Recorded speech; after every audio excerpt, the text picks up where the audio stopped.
aí vai de mim, né? Se eu vou arregar, se eu vou correr do propósito disso que eu venho fazendo, dar pra trás, ou se eu vou seguir nisso, entregar a Deus, colocar nas mãos de Deus o que eu venho fazendo, e entender que não cai uma folha de uma árvore se não for da vontade dele. Essa pessoa não tem medo. Essa pessoa não tá de brincadeira. Você sempre fez a coisa muito séria.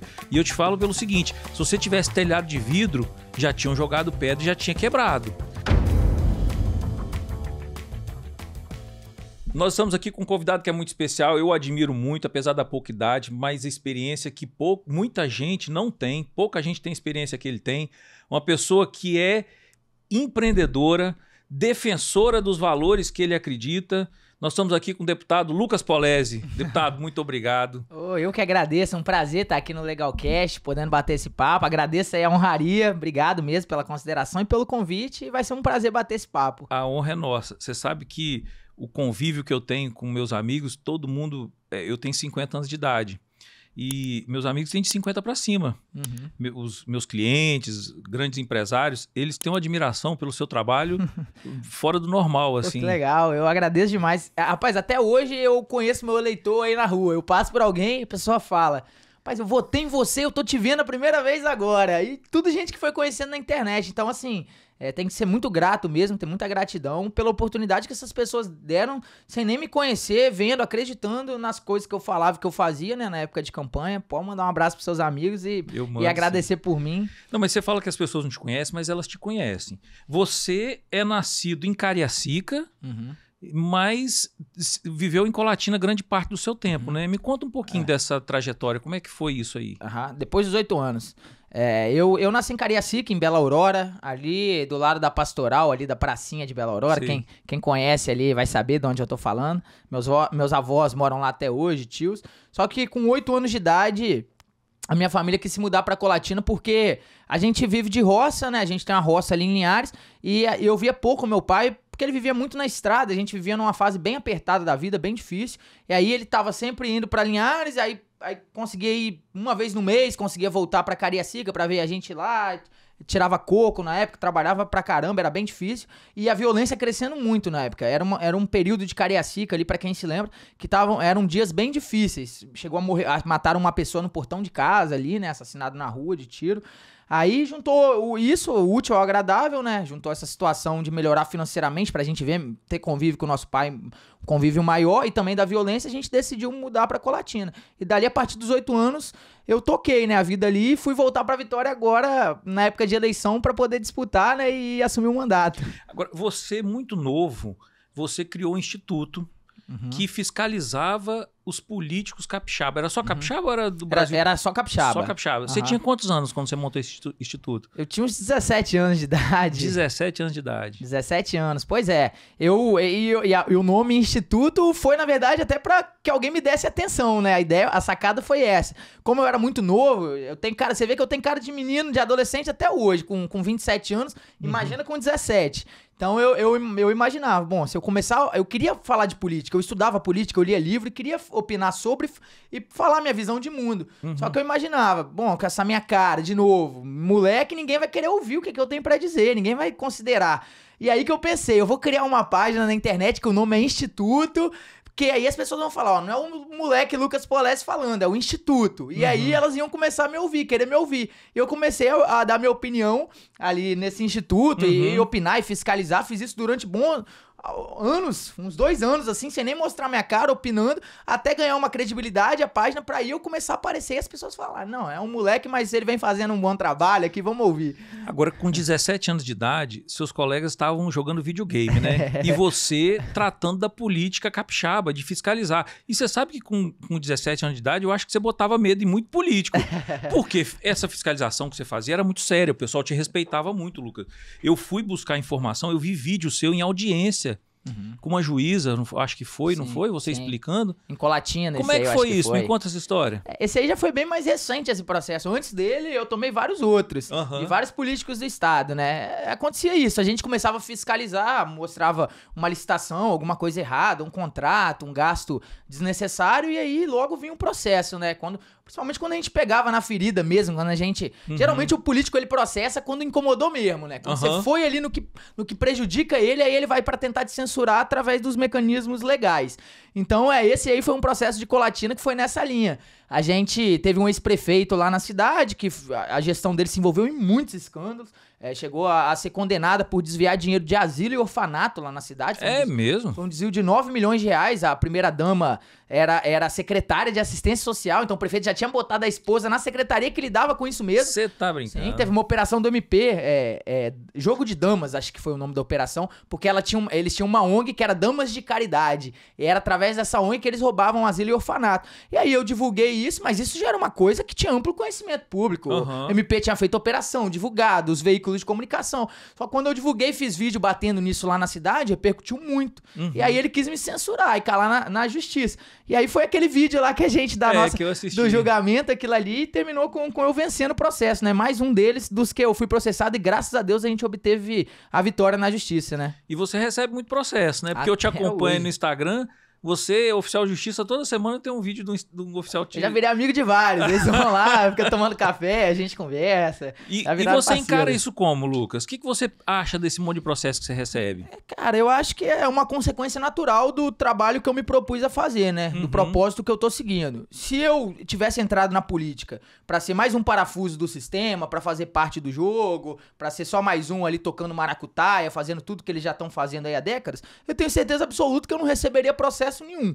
Minha vida estaria ótima, ninguém fuçaria minhas contas de 6 em 6 meses igual eles fazem, não teria grampo igual meu celular, bicho, eu não posso fazer...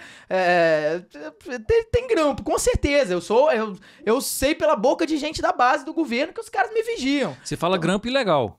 É grampo ilegal, porque eu não respondo processo nada, não tem motivo pra ter grampo, mas você confia? Eu sei que isso aqui, de vez em quando eu ligo pra alguém, tem chiado na ligação e a gente ouve conversa até de quem é da base.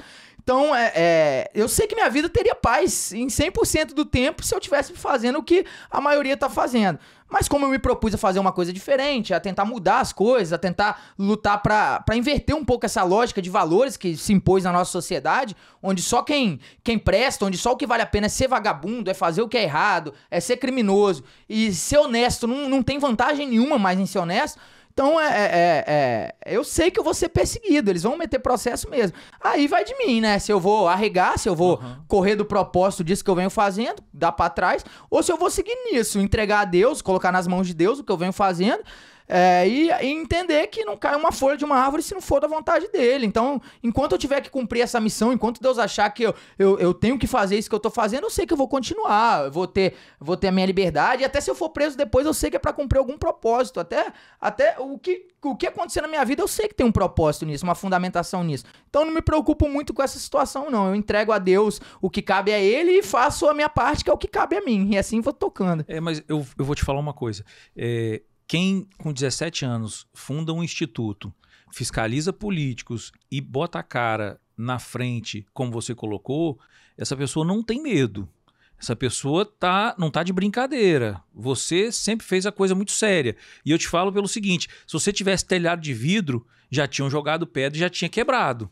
Então, o trabalho que você tem desenvolvido, que você vem fazendo, é um trabalho que o pessoal tem respeitado. Até mesmo quem é concorrente seu, eu falo concorrente assim, quem é opositor, né, a palavra certa seria isso, te respeita porque sabe que a hora que você botar o dedo na ferida, como você falou que é esse o trabalho, o pessoal, ele teme que isso possa gerar um dano para a pessoa que está fazendo uma coisa errada. Se não tiver mais Lucas, com certeza, eu acho que o país não muda. Você hoje, na Assembleia, representa muito o que as pessoas gostariam de falar e não podem. Porque às vezes não tem conhecimento para falar. O microfone não mesmo. tem um microfone, às vezes tem medo, porque tem muita gente que tem medo, Lucas. O cara tem a família, tem os filhos, ele não pode se colocar em risco porque ele tem gente dependendo dele, ele tem o emprego dele, tem a profissão dele, né? Então eu acredito nisso também. Eu sinto que as pessoas se sentem representadas naquilo que eu tô falando, né? E sem sombra de dúvida, assim. Se fizessem com outros o que eles tentam fazer comigo de pegar atrás, já tinha muita gente presa, né? Se eu tivesse estrutura igual quem joga contra tem, de ter aparelhado aí um monte de instituição pra perseguir, nossa senhora, já tinha muita gente na cadeia. Se a régua fosse levantada lá em cima pra todo mundo, né? Uhum. Agora, é isso. Eu acho que a gente tem que seguir fazendo a nossa parte mesmo, não tem que se preocupar. E a missão é essa, tá posta, e a gente vai continuar lutando até o final. Espero honrar e continuar representando aí quem acredita. Você tem uma base muito forte no agro, porque o seu pai é produtor rural, né? Uhum. Você acha que o produtor rural no Brasil, ele trabalha muito bem da porteira para dentro. Mas quando a gente vai olhar da porteira para fora, você tem problema de infraestrutura de estrada, de portos, de...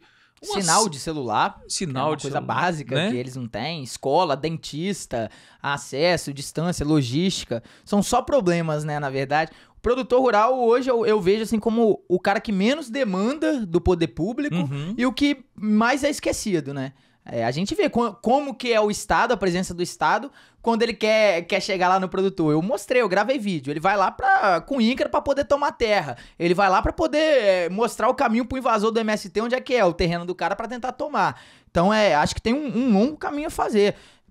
Em duas frentes, né? Tem toda essa parte de infraestrutura, de oferecer uma condição básica para que o produtor e a família dele continuem ali, para que o filho dele tenha vontade de continuar no campo e não se mudar para a cidade. Então é tudo isso que a gente falou, de acesso, do dentista, de um posto de saúde, do sinal de celular, escola, da estrada, da escola funcionando, tudo isso. E também a parte legal, né? Do cara ter segurança jurídica de saber que aquilo que é dele é realmente dele. Não tem lógica a gente ver caso igual aconteceu aqui no Espírito Santo, de uma família 100 anos numa terra e ser tomado da noite pro dia. A outra, mais de 40 anos, ser tomado da noite pro dia. Isso não é justo. Por que pro vagabundo, se ele se instala num terreno ali, com 5 anos ele tem direito ao uso capião, e você que é o dono, que produz com aquilo, que trabalha, que conquistou aquilo dignamente, pra você 40, 100 anos não vale? Então, é a lógica perversa que a gente fala do Brasil, né? Dos valores todos invertidos. Não, e eu te acompanho nas redes sociais, eu vi esse trabalho que você fez lá com essa família, e eu vi que é gente muito simples,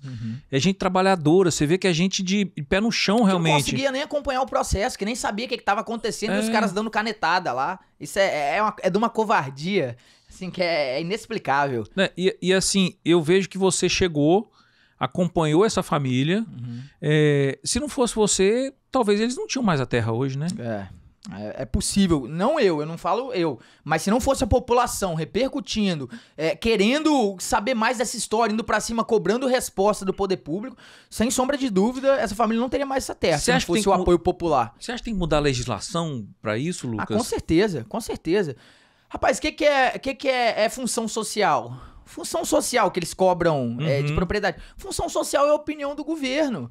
Você não pode ter... Não existe propriedade privada se o cara não é dono do que é dele. Hoje o que existe mesmo é que todo mundo é locatário do que acha que tem. Você tem que pagar o IPTU, você tem que pagar o título, o ITR, o título de terra, tudo. Então você não é dono de nada e mesmo você pagando tudo, como era o caso dessas pessoas, o governo pode inventar lá que você não cumpriu uma função social, que é um negócio completamente subjetivo, que o político pode falar que é o que ele pensar, o que ele quiser, e você perde o que é seu. Então tem que ter mudanças bruscas mesmo para garantir que a propriedade privada seja absoluta. Igual a gente tentou aqui no estado, né, no negócio do MST, que a gente queria punir quem invade terra para dar mais segurança jurídica. Lá em São Mateus, você fala? São Mateus foi o caso específico que a gente combateu. Teve em São Mateus, teve em Aracruz, mas a gente tentou aprovar uma legislação, a gente chegou a aprovar, inclusive, para punir invasor de terra aqui no estado, com sanções administrativas. Cortar a Bolsa Família, auxílio social do cara, impedir ele de firmar contrato com o poder público, de ocupar cargo comissionado, de fazer concurso no poder público. Então era fechar uma torneira mesmo de dinheiro público para quem é criminoso que tenta roubar e invadir terra, né? A gente chegou a aprovar essa lei, só que o governo vetou essa lei e depois, quando ela voltou para ser votado o veto, misteriosamente quase 15 votos foram alterados. Os deputados que votaram inicialmente a favor da lei, ela foi aprovada com 25 votos a 3, os mesmos deputados quase mudaram de posição. A maioria ou se ausentou, não quis votar, ou mudou o voto. Era a favor da lei inicialmente, depois passou a ser contra e a lei foi enterrada. Então acho que a linha é essa, né? Lógico, a gente tá fazendo um trabalho a longo prazo. A gente precisa de colaboração nos outros poderes também, que o executivo seja a favor da propriedade privada, dos direitos naturais, que o judiciário colabore. Graças a Deus o judiciário do Espírito Santo tem colaborado muito, cara. Graças a Deus. A gente tem, assim, eu sempre falo isso, e eu acho que minha própria história, ela reflete isso, né?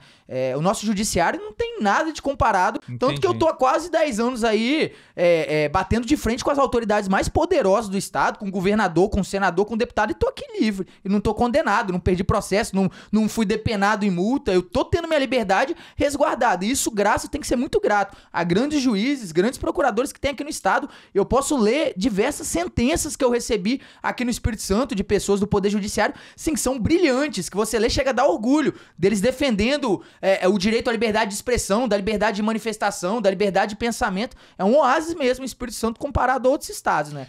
Pra gente é muito bom ouvir isso, sabia? Porque quando você tem um Poder Judiciário que a população acredita, isso traz segurança para todo mundo, né? Agora, ô Lucas, deixa eu te perguntar uma coisa. Você, quando fala em mudar a lei, essa lei, para quem não sabe, quem está assistindo a gente, como deputado estadual, você não conseguiria, porque essa lei é federal. Você tem intenção de vir como candidato a deputado federal, alguma coisa assim no futuro? Eu acho que é um processo, né? Assim, todo mundo que desempenha uma profissão, que ocupa uma função, ele pensa em melhorar, em avançar. Você começa a trabalhar numa empresa, você começa ali de contratar estagiário, pô, você pensa em ser gerente, você pensa em crescer, né, numa empresa. Na minha vida não seria diferente. Eu acho que eu tô prestando um serviço tentando alterar a legislação estadual agora, dentro do que eu posso. Vai chegar um momento da minha vida que eu vou acreditar que eu fiz o que eu devia ter feito na parte estadual e vou tentar alterar outras legislações, a legislação federal, enfim. Então eu acho que é um processo e que vai ser natural com o apoio das pessoas. O dia que a população capixaba achar que eu tô preparado, que é o momento de eu disputar, eu tô à disposição. E se ela achar que eu devo continuar aqui no estado, eu tô à disposição também. Sou um servo do povo. Aqui no estado, você fez um projeto de lei que foi para acabar com aquelas plaquinhas que tinham no comércio. Eu sei porque os comerciantes reclamavam muito disso. Você chegava no estabelecimento, num açougue, num supermercado, tinha mais plaquinha na entrada falando assim... Você tem ideia, tinha plaquinha que eu vi que você aboliu na sua lei que foi aprovada, falando que os restaurantes tinham que destinar uma parte do restaurante para não fumante. Pois é. Não é para fumante, não é para não fumante. E aí você fala assim, uma lei dessa é inócua. Aí você fala assim, o fiscal do Procon às vezes chegava nesse restaurante, se ele não tivesse uma plaquinha, ele tomava uma multa. Estando com o produto todo... dentro da validade, certinho, lá, vendendo tudo correto. A intenção desse tipo de arcabouço legislativo que eles criam são duas, né? A primeira é arrecadatória, essa ação arrecadatória do político de mandar fiscal pra rua pra poder voltar com caixa cheio, sai mutando, eu quero dinheiro, quero arrecadação. E a segunda é criar um embaraço na parte legal tão forte, com tantas obrigatoriedades, tantas regras, tantas legislações, que nenhum comerciante, nenhum empreendedor consiga cumprir tudo. O cara nem sabe tudo que existe. E aí o que você faz quando você joga geral na ilegalidade? Quando ninguém consegue cumprir 100% da lei, você consegue pensadamente capturar e pegar os que são seus inimigos políticos. Então, vamos lá, no supermercado, no comércio de fulano de tal que fez campanha contra mim na última eleição, que alguma coisinha de errado ele tá fazendo. E aí eu consigo ferrar esse empreendedor. E isso é o Brasil, né? O coronelismo, o clientelismo do Brasil escancarado, né? Então, assim, eu não acredito nessa lógica de Estado onde você cria legislação e burocracia pra tudo pra travar o setor produtivo. Eu acredito numa lógica de Estado que você tira o poder público, esse peso pesado das costas do produtor e dá liberdade para ele produzir, empreender e gerar renda, né? E essa lei é completamente nesse sentido. E tem várias outras, cara, porque a gente tá ali dentro do plenário da Alice vendo... Rapaz, é incrível como tem gente que parece que, assim, o objetivo é atrapalhar mesmo, é criar um atraso, é ferrar com a vida do empreendedor. E às vezes pode ser até bem intencionado, mas o cara não enxerga que lá no final da linha, aquela legislação que ele tá criando, ela vai acarretar nisso. Então eu posso falar, por exemplo, de lei que a gente criou, como essa, o revogaço das plaquinhas, como outro revogaço, um novo que a gente já tá produzindo. Esse foi derrubando plaquinha e impedindo de novas plaquinhas com multas serem criadas. Mas a gente tá fazendo um novo, tirando diversas burocracias esdrúxulas. Tipo, obrigatoriedade de cardápio na porta e coisa assim. Essas burocracias toscas que existem. E tem também a questão de lei ruim que a gente impede de existir. Então, por exemplo, eu sou um membro da Comissão de Constituição e Justiça da Casa, que é a comissão que julga a constitucionalidade de todos os projetos que são apresentados lá. E nessa comissão, cara, já teve tanto absurdo que a gente barrou. Eu vou falar só aqui, por exemplo, que ia prejudicar supermercado. Duas. Uma era a tal da lei contra a obesidade infantil, que é nesse caso que eu tô te falando. O legislador, a intenção dele é ajudar. Eu não quero obesidade infantil, é errado, eu quero combater. Mas na prática, ele criava, estipulava ali uma altura mínima para doce, produto com gordura saturada, produto com açúcar, numa prateleira de supermercado. Então, qual que era a consequência disso? Era o fiscal da prefeitura, do estado, chegar lá no seu mercado com uma treninha, medir ali a prateleira e falar, olha só, o seu chocolate aqui, ele tá a 1 metro de altura, era pra ele estar 1,10 m. Toma 10 mil reais de multa aí pra você e fechar o pequeno comércio do cara. Eu acredito. Então, a gente conseguiu barrar essa lei na Comissão de Constituição e Justiça, dando um parecer contrário. Pô, que legal. Convencendo os votos e impedimos. Outra foi, essa é bizarra, era uma lei que obrigava o mercado a ter lupa, lente em prateleira de supermercado. Eu lembro disso. Então tinha que ter em todos, e o cara que não tivesse, ele ia ser multado. Isso tem lógica. O cara que tem problema de vista, ele sai de casa com óculos. Não é o supermercado que tem que dar uma lupa, uma lente, pra ele enxergar o preço do produto na prateleira. Isso é legislação absurda. E aí, sabe o que ia acontecer, Lucas? Na hora que o fiscal chegasse, se a lupa tivesse de um jeito arranhada, embaçada, ele ia tomar multa do mesmo jeito. Porque, assim, quando o fiscal quer multar, ele arruma jeito pra multar. E o cara que não gosta ali do seu comércio arranhando a multa e ligando pro fiscal pra te prejudicar. São tantas coisas que a gente pode imaginar com a criatividade que ia acontecer, mas no final é sempre a mesma lógica, de criar peso pro produtor, pro setor produtivo, seja do campo ou da cidade. Nos dois âmbitos é a mesma lógica, de ferrar, de criar legislação, de prejudicar e impedir e acabar... consequência de redução de emprego, diminuir a oferta de trabalho para as pessoas, menor produção de renda para as pessoas, menos riqueza no estado, é tudo isso, né, que a gente vê. Agora, Lucas, me fala uma coisa, você falou em projeto de lei, você tem alguma coisa em mente de projeto de lei para desburocratizar alguma coisa que possa resolver o problema quando a pessoa vai tentar abrir uma empresa aqui no estado? A gente, inclusive, já aprovou lei nesse sentido. Aprovou? Que é o novo marco do licenciamento ambiental do Espírito Santo. É um projeto que desburocratiza, assim, pesadamente nessa questão de legislação ambiental do estado. Principalmente para comércio de baixo impacto, né, ambiental. Você não pode tratar um cara que vai abrir uma papelaria ou que tem uma sorveteria como se fosse o mesmo cara que produz resíduo pesado, o mesmo cara que polui. Você tem que ter parâmetros diferentes para lidar com todas essas pessoas. Porque o cara que tem um comércio que não tem impacto ambiental ali, que ele tá só atendendo cliente, prestando um serviço que não vai causar prejuízo ambiental de forma alguma, você pode dar mais liberdade para ele abrir o empreendimento dele. Você pode lidar com o cara como se o cara não fosse um criminoso. Porque o Estado é isso. Você tem que me provar que você não é bandido, empreendedor. Em vez de eu te dar liberdade, e aí se você for bandido, eu te puno depois. Entendi. É mudar essa lógica. Esse marco do licenciamento ambiental, ele corta diversas burocracias na parte de legislação ambiental para essas pessoas de baixo impacto. Então, deixa de cobrar a certidão de uso e ocupação de solo, várias coisas. É um projeto que partiu, inclusive, do governo, mas ele era bem mais singelo, mais discreto. E quando chegou lá na Ares pra gente debater, a gente foi adicionando emenda. Eu fiz 2 emendas no projeto, outros deputados fizeram emenda também, pra ser mais permissivo, pra poder dar mais liberdade pro empreendedor, né, trabalhar. Porque você falou o pequeno empreendimento. O pequeno empreendedor, aquele que vai abrir uma papelaria, essa pessoa às vezes é aquela pessoa que perdeu o emprego, pegou o dinheiro da rescisão dele, alugou um ponto. Ele não tem estrutura para ficar buscando licenciamento ambiental como uma grande empresa tem. E nem tempo, né? Se você pegar o tempo médio aí de abrir empresa, 200, 300 dias. Esse cara tá desempregado, ele precisa de uma renda para casa dele agora. Como é que ele vai ficar em porta de repartição pública esperando o servidor, a boa vontade do servidor de dar uma licença para ele que demora 2, 3 meses? Porque às vezes ele não tem nem empregado, às vezes a mulher, o filho, né? E quanto menos ele tiver que contar com a boa vontade do poder público, é melhor para ele. Porque a gente sabe que essa boa vontade falta na maior parte das vezes, né? Agora, você falou como produtor rural, eu sei porque meu pai foi produtor rural em Rio Bananal, muitos anos. E ele tinha uma pequena propriedade. Ele reclamava, sabe o quê? Nós, antigamente, na década de 70, na década de 80, tinha muita água, né? E depois veio uma escassez de água muito grande. o mundo mudou, né? Tá acontecendo isso.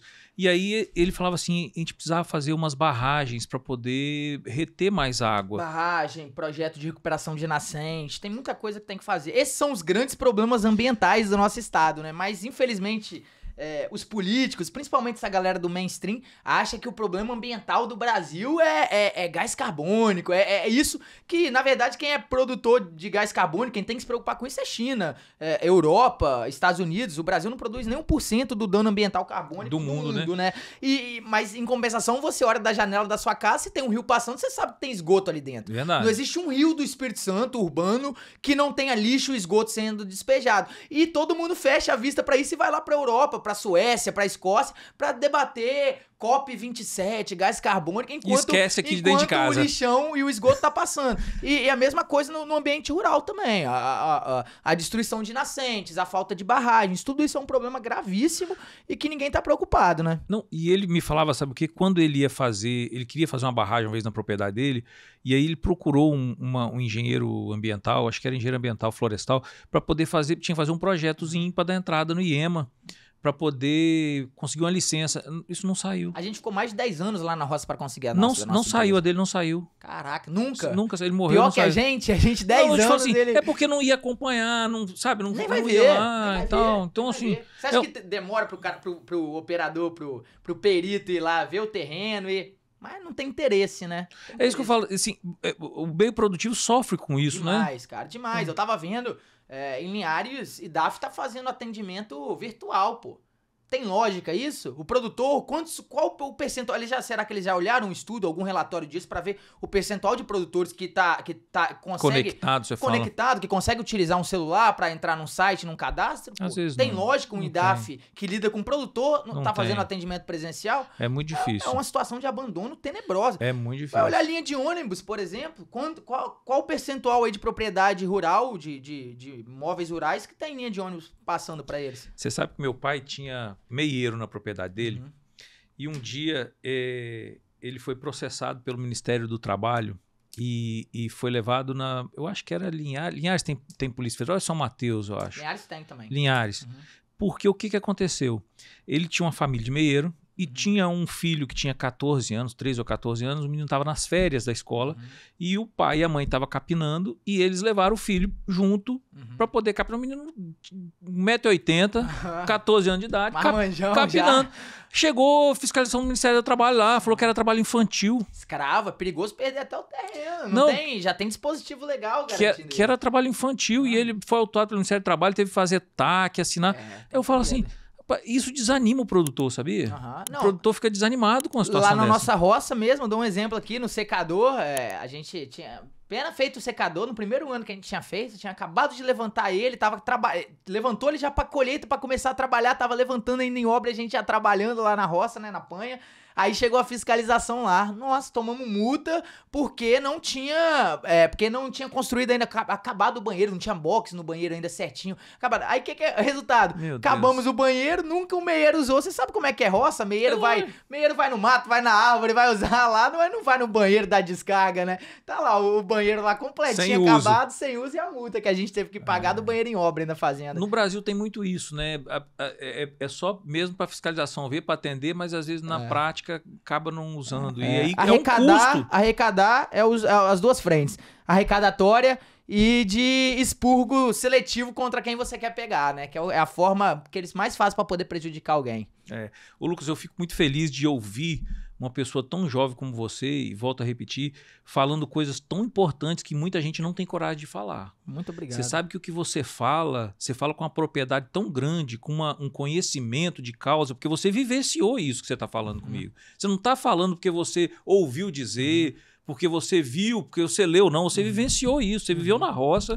Várias situações, né, diferentes que a gente via lá no campo, ou que fez parte da nossa formação, que hoje impactam na visão de mundo, né, que a gente acaba tendo, porque a gente viu, eu sei que legislação ambiental, tanto no campo quanto na cidade, age de tal forma, porque eu via isso lá atrás. Então, com certeza, teve grande influência na formação. Não, porque eu vejo você falando, e eu vejo verdade nos seus olhos quando você fala, e você vivenciou isso de uma forma que talvez quem tá aqui não vivenciou isso e não sabe a dificuldade de um produtor rural que tem uma pequena propriedade, que às vezes ele tem um cafezinho, que ele só consegue ter um dinheiro uma vez no ano e é uma dificuldade para sobreviver e quando chega uma fiscalização lá, né?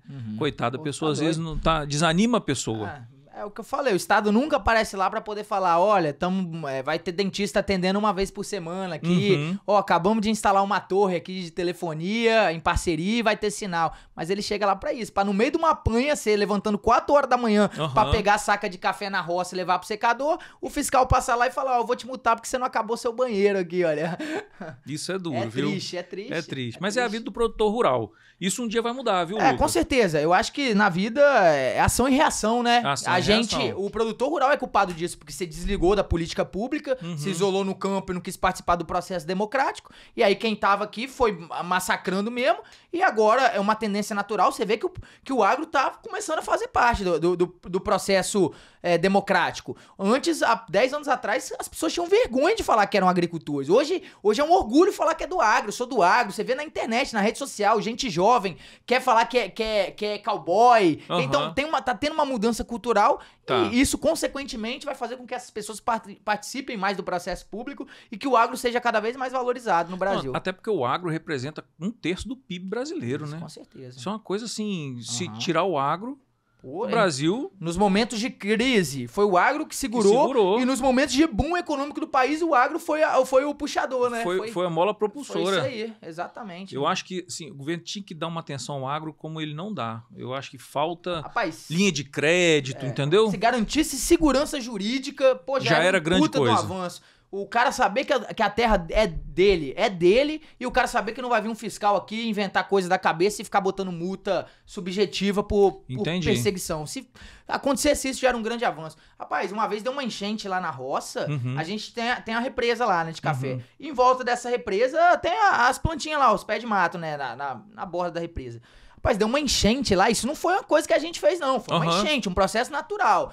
Aí lá, subiu a água lá da represa, deu aquela inundada, matou 2 pés de embaúba que tinha lá. A própria enchente, a própria água, matou. Nossa senhora, apareceu a fiscalização lá. Você tá brincando. Mas meu pai assina até hoje em fórum, tem que ir de tempo em fórum assinar por causa desses 2 pés de embaúba que a água da enchente matou, como se ele fosse bandido. Eu tenho certeza que tem muito traficante do Brasil que tem um tratamento muito melhor que meu pai tá tendo, até hoje tendo que ir no fórum assinar e tal, não pode viajar, tem que falar onde é que tá. Como se fosse constrangedor pra uma pessoa de bem. Completamente. Meu pai que nunca foi numa delegacia na vida, nunca respondeu um BO nem por discussão em bar na vida dele, ele tem que ficar frequentando fórum e assinando como se fosse bandido. Não, porque a pessoa que ela é bandida, ela vai lá no fórum e assina qualquer documento pra ela, não tá nem aí. Mas pra quem é uma pessoa de bem, eu sei que isso deve ser constrangedor. O pai ficar indo em fórum, completamente triste, é uma situação tenebrosa. Constrangimento terrível, acho que ele deve...